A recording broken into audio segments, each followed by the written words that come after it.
warahmatullahi wabarakatuh. Salam sehat semuanya. Saya Kofifatun Ishak sebagai moderator. Semoga saat teman-teman menyaksikan video ini, teman-teman dalam keadaan sehat walafiat dan tidak kurang satu apapun. Untuk memulai video ini, saya akan memulai dengan sesuatu yang manis, yaitu dengan sebuah pantun. Jalan-jalan membeli kue pukis, tidak lupa membeli jamu. Hai tuan nona yang manis, tunjukkanlah senyumanmu. Sekolah merupakan lembaga pendidikan yang memiliki tujuan tertentu, dan untuk mencapai tujuan tersebut, sekolah memerlukan pelaku pendidikan seperti guru dan peserta didik. Nah, selain guru bidang studi atau guru kelas, sekolah juga memerlukan yang namanya guru BK atau guru bimbingan konseling. Pertanyaannya, mengapa guru BK itu penting dan apa yang membuat guru BK itu penting? Untuk menjawab dua pertanyaan ini, maka izinkanlah kami dari kelompok 2 untuk menjelaskan materi kami mengenai konsep dasar bimbingan konseling, yaitu landasan-landasan bimbingan konseling. Nah, materi kali ini akan disampaikan oleh rekan-rekan saya dalam video berikut ini. Nah, yang pertama kita akan membahas tentang landasan filosofis. Apa itu filosofis? Filosofis merupakan landasan yang dapat memberikan arahan dan pemahaman khususnya bagi konselor dalam melaksanakan setiap kegiatan bimbingan dan konseling yang lebih bisa mempertanggungjawabkan secara logis, etis maupun estetis. Landasan filosofis dalam bimbingan konseling terutama berkenaan dengan usaha mencari jawaban yang hakiki dan pertanyaan filosofis tentang apakah manusia itu. Nah, untuk menemukan jawaban atas pertanyaan filosofis tersebut, tentunya tidak dapat dilepaskan dari berbagai aliran filsafat yang ada, mulai dari filsafat klasik sampai dengan filsafat modern, dan bahkan filsafat postmodern juga. Dari berbagai aliran filsafat yang ada, para penulis barat telah mendeskripsikan tentang hakikat manusia sebagai berikut. Yang pertama, ada manusia adalah makhluk rasional yang mampu berpikir dan mempergunakan ilmu untuk meningkatkan perkembangan dirinya. Yang kedua, manusia dapat belajar mengatasi masalah-masalah yang dihadapinya apabila dia berusaha memanfaatkan kemampuan-kemampuan yang ada pada dirinya. Yang ketiga, manusia berusaha terus-menerus memperkembangkan dan menjadikan dirinya sendiri khususnya melalui pendidikan. Yang keempat, manusia dilahirkan dengan potensi untuk menjadi baik dan buruk, dan hidup berarti upaya untuk mewujudkan kebaikan dan menghindarkan atau setidak-tidaknya mengontrol keburukannya gitu. Yang terakhir, manusia adalah unik dalam arti manusia itu mengarahkan kehidupannya sendiri, dan masih banyak lagi.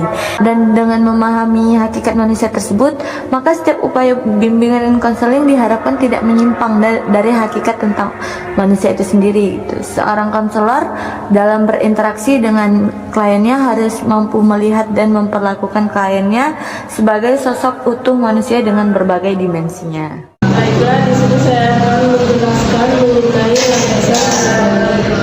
landasan psikologi. Merupakan landasan yang dapat memberikan pemahaman bagi konselor tentang perilaku individu yang menjadi sasaran layanan klien untuk mementingkan bimbingan dan konseling. Beberapa kejadian psikologi yang perlu dikuasai oleh konseling adalah, jadi yang pertama itu ada motif dan motivasi. Motif dan motivasi berkenaan dengan dorongan yang menggerakkan seseorang berperilaku baik. Motif primer yaitu motif yang didasari oleh kebutuhan asli yang dimiliki oleh individu semenjak dia lahir, seperti rasa lapar, haus, bermanfaat dari sejenisnya maupun motif sekunder yang terbentuk dari hasil belajarnya, seperti rekreasi, memperoleh pengetahuan atau keterampilan tertentu. Yang kedua itu ada pembawaan dan lingkungan. Pembawaan dan lingkungan ini berkenaan dengan satu faktor yang membentuk dan mempengaruhi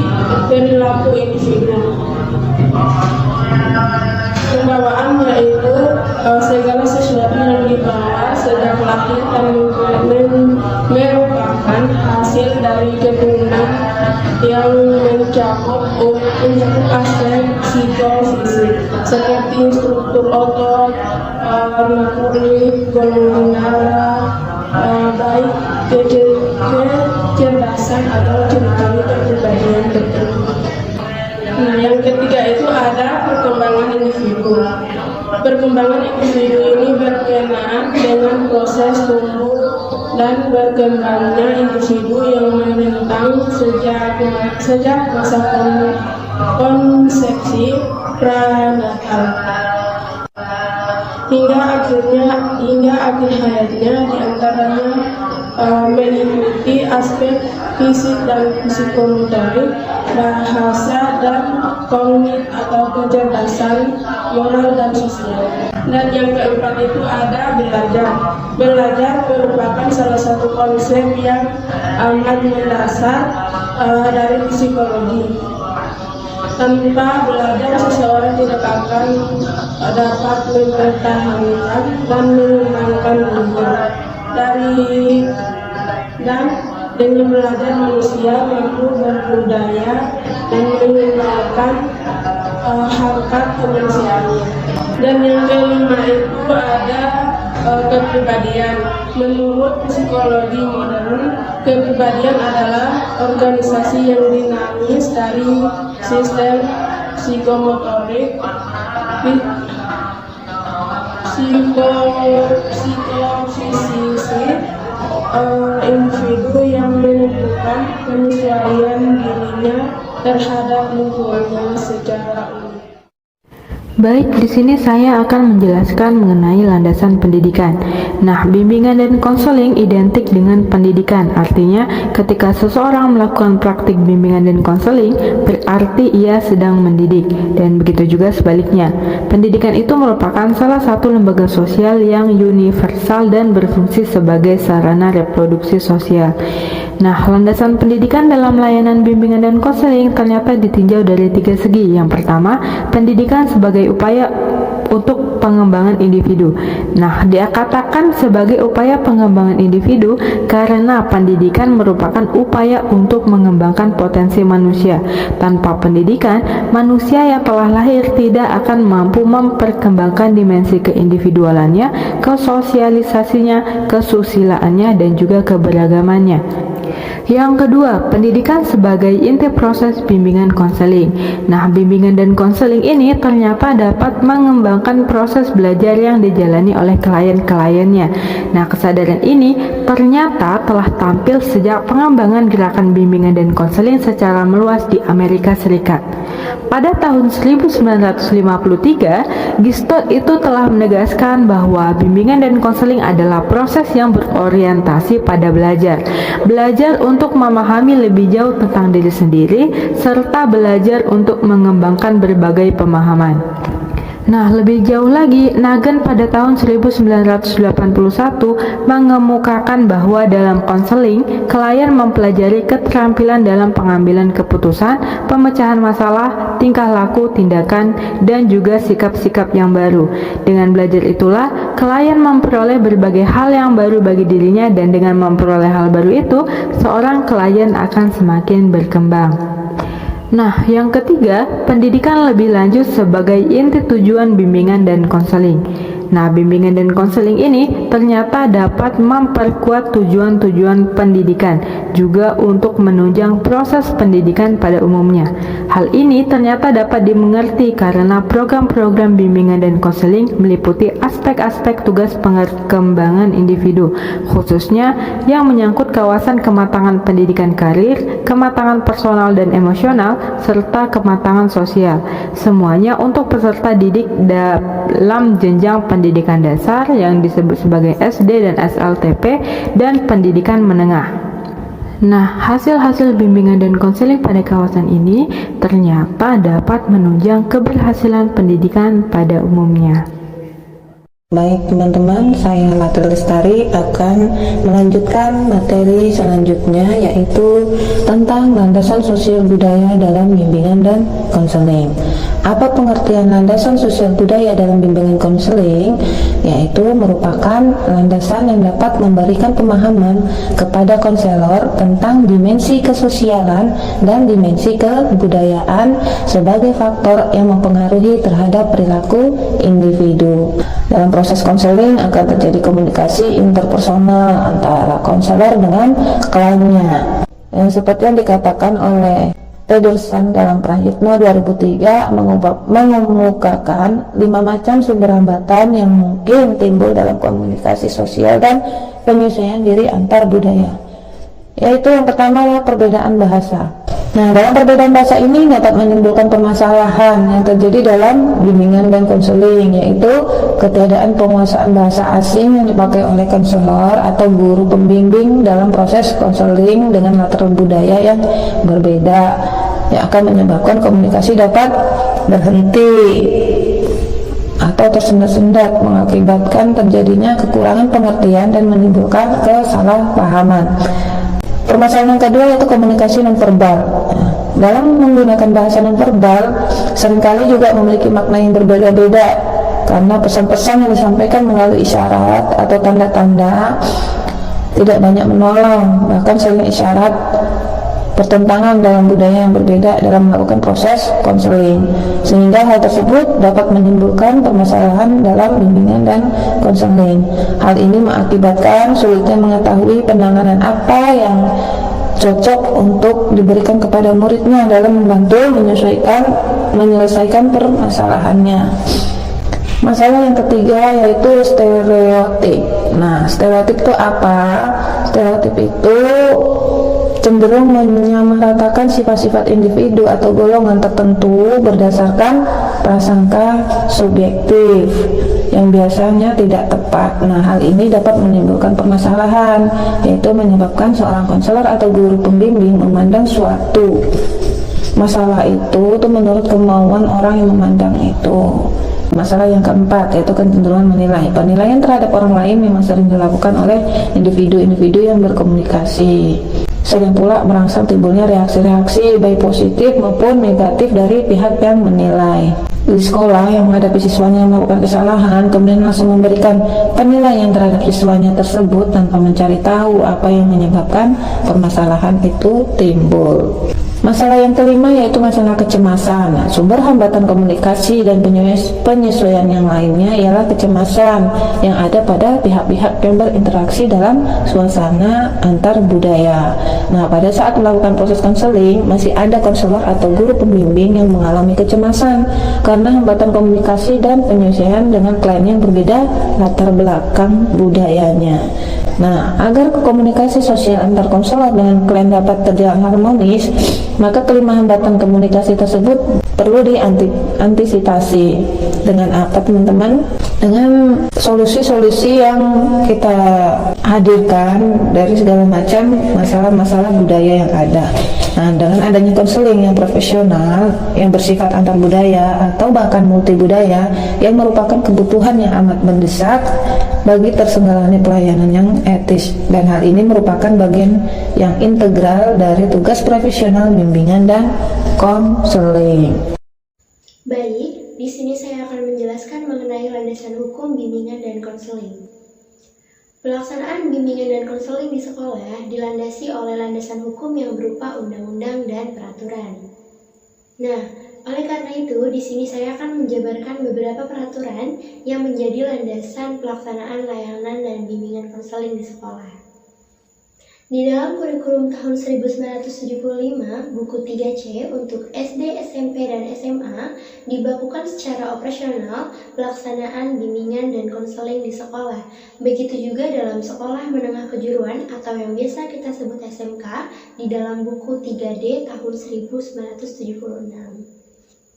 Nah, di dalam kurikulum tersebut dalam bab pendahuluan berbunyi pelaksanaan pendidikan untuk SD, SMP, dan SMA memiliki tujuan untuk mengembangkan siswa secara optimal.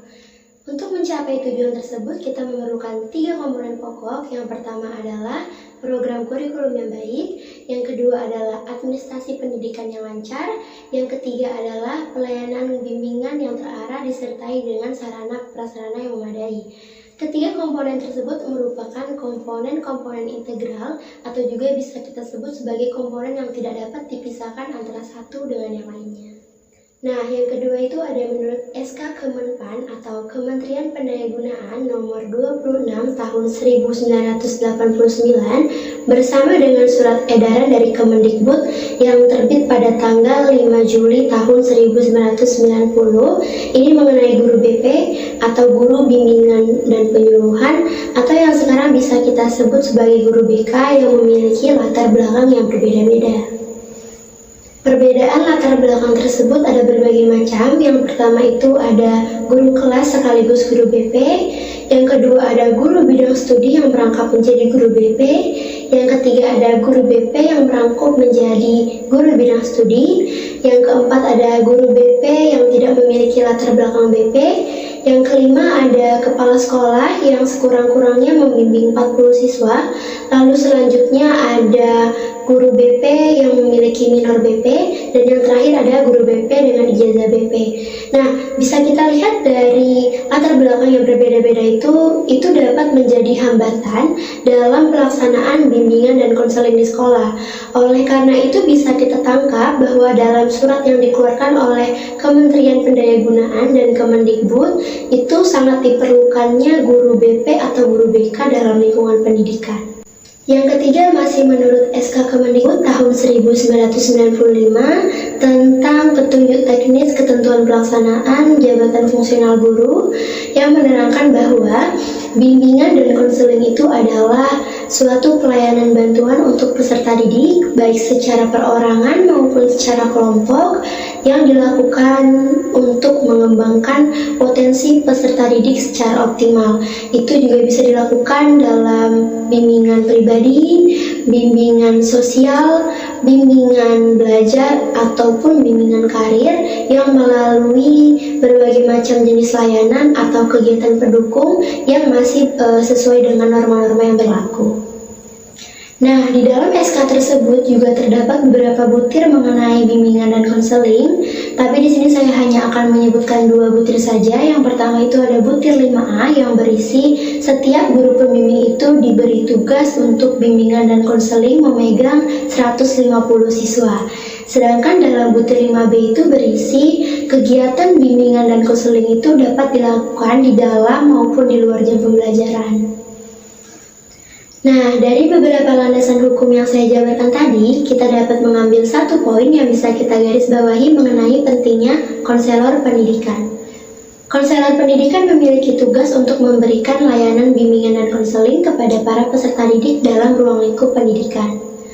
Konselor pendidikan juga merupakan salah satu profesi yang masuk ke dalam tenaga kerja pendidikan, dan hal itu sudah tercantum dalam Undang-Undang Nomor 20 Tahun 2003 tentang Sistem Pendidikan Nasional, dan juga hal itu tercantum dalam Undang-Undang tentang Guru dan Dosen. Baik, di sini saya akan menjelaskan materi selanjutnya, yaitu tentang landasan religius. Dalam landasan religius, bimbingan dan konseling diperlukan penekanan pada 3 hal pokok. Yang pertama, keyakinan bahwa manusia dan seluruh alam adalah makhluk Tuhan. Yang kedua, sikap yang mendorong perkembangan dan peri kehidupan manusia berjalan ke arah dan sesuai kaidah-kaidah agama. Dan yang ketiga, upaya yang memungkinkan dan dimanfaatkannya secara optimal suasana dan perangkat budaya serta kemasyarakatan yang sesuai dengan kaidah-kaidah agama untuk membentuk perkembangan dan pemecahan masalah individu. Ikut penjabaran dari 3 hal pokok tersebut. Manusia sebagai makhluk Tuhan. Manusia adalah makhluk Tuhan yang memiliki sisi-sisi kemanusiaan. Sisi-sisi kemanusiaan tersebut tidak boleh dibiarkan agar tidak mengarah ke hal-hal yang negatif. Perlu adanya bimbingan yang perlu akan mengarahkan sisi-sisi tersebut pada hal-hal yang positif. Peningkatan iptek sebagai upaya lanjut dari kehidupan dunia dan akhirat. Sikap keberagamaan. Agama yang menyeimbangkan antara kehidupan dunia dan kehidupan akhirat menjadi isi dari sikap keberagamaan. Baiklah, demikianlah materi kami dari awal hingga akhir. Semoga dengan apa yang telah kalian lihat dan dengan apa yang kalian dengarkan, semoga bisa bermanfaat bagi teman-teman semua. Langsung saja saya tutup dengan doa selamat. Wabillahi taufiq wal hidayah. Wassalamualaikum warahmatullahi wabarakatuh.